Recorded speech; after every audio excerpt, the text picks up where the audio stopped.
21세기 민족일보 TV 뉴스 브리핑입니다. 총 5편의 뉴스를 준비했습니다.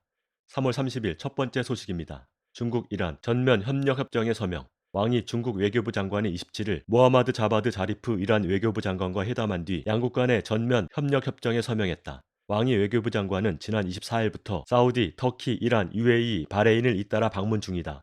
왕이 외교부 장관은 양국 전략적 동반자 관계가 한층 높아졌다고 평가했으며 자리프 장관도 중국은 어려울 때 함께한 친구라고 강조했다. 앞서 양국은 2016년 1월 시진핑 중국 국가주석의 이란 방문 당시 포괄적 전략 동반자 관계에 관한 공동 성명을 발표하고 협정 체결을 위한 협상에 들어간 바 있다. 뉴욕타임스는 중국이 향후 25년 동안 안정적인 원유 공급을 대가로 이란에 4천억 달러를 투자하는 내용을 뼈대로 하는 경제 안보 협력 협정이 체결됐다고 전하면서 이란 전문가의 말을 인용해 이란은 지나치게 오랫동안 전략적 동맹이란 달걀을 서방이란 바구니에만 모두 담아왔다라며 이제는 동쪽으로 눈을 돌려도 괜찮을 때라고 보도했다. 이란 외교부가 협정의 구체적 내용을 공개하지 않은 가운데 경제 일반뿐만이 아니라 군사 안보 분야 협력도 대폭 강화된다고 알려졌다. 바이든 정부 출범 후에도 대이란 제재가 해제될 기미가 보이지 않고 있으며 중동에서의 군사적 진당도가 계속 고조되는 상황에서 이번 중국 이란 양국 간 협정을 통해 중동에서 미국의 입지는 줄어들고 중국의 영향력이 커지게 됐다. 다음 소식입니다. 필리핀 남중국해의 군용기 함정 급파. 필리핀이 남중국해에 정박 중인 중국 선박 200여 척을 감시하기 위해 군용기와 함정을 급파했다. 28일 로이터 통신에 의하면 로렌자나 필리핀 국방부 장관은 27일 밤 성명을 통해 경전투기가 중국 선박 위를 비행 중이다라고 밝혔다. 로렌자나 장관은 영유권과 자국 어선을 보호하기 위해 군함과 경비정도 파견했다. 순찰을 확대할 계획이다라고 덧붙였다. 중국과 필리핀의 군사적 긴장은 미국 위성 이미지 분석 업체가 지난해부터 중국 선박 200여 척이 남중국해에 정박 중인 사실을 공개하면서 시작됐다. 두테르테 필리핀 대통령은 중국이 남중국해에 U자 형태로 국외선을 그어 90%가 자국 영해라고 주장한 것은 근거가 없다라며 선박을 곧바로 철수할 것을 요구했다.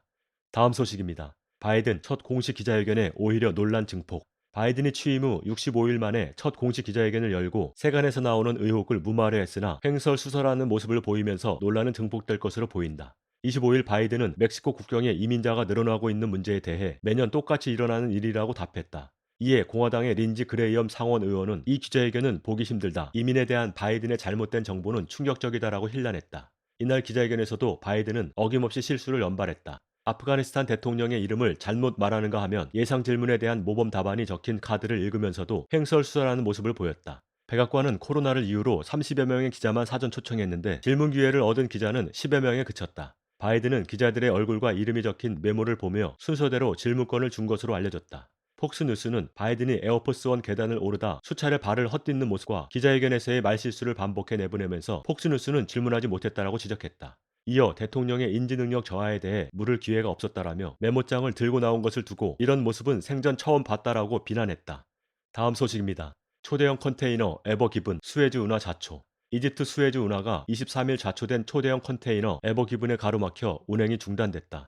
이번 사고로 최소 선박 100척의 발이 묶이면서 전세계 무역에 차질을 빚을 것으로 전망된다. 지중해와 홍해를 연결하는 수에즈 운하는 전세계 교역량의 12%를 담보하고 있으며 지난해 기준 약 1만 9천 척의 선박이 이 운하를 통과했다. 로이터 통신은 이날 오전 7시 40분쯤 에버기븐이 중국에서 출발해 네덜란드로 향하던 중 갑자기 수에즈 운하 북쪽에서 멈춰섰다라고 보도했다. 에버기븐호는 폭 59m, 길이 400m, 22만 톤 크기로 선박 중에서도 가장 큰 축에 속한다. 사고의 원인은 명확히 규명되지 않았으나 에버그린 측은 갑자기 불어온 강풍으로 선박이 항로를 이탈해 바닥과 충돌했다라는 입장을 내놨다. 전문가들은 선박의 인양 작업이 당초 알려진 것보다 늦어질 수 있다. 선박에 실린 컨테이너를 하역해 배의 무게를 가볍게 해야 하는데 이 작업에 수주가 걸릴 것으로 보인다라고 관측했다. 일각에서는 전세계 교역량의 12%를 담보하는 수에즈 운하에 선박 정체가 장기화되면 원유 가스 수송을 비롯한 혼란을 가져올 수 있다라고 우려하고 있다. 실제 뉴욕 상업거래소에 의하면 수에즈 운하 자초 사건 이후 서부 텍사스산 원유는 전날보다 배럴당 5.9% 오른 61.18달러의 거래를 마쳤다. 마지막 소식입니다. 워싱턴 DC 주둔 주 방위군 철수.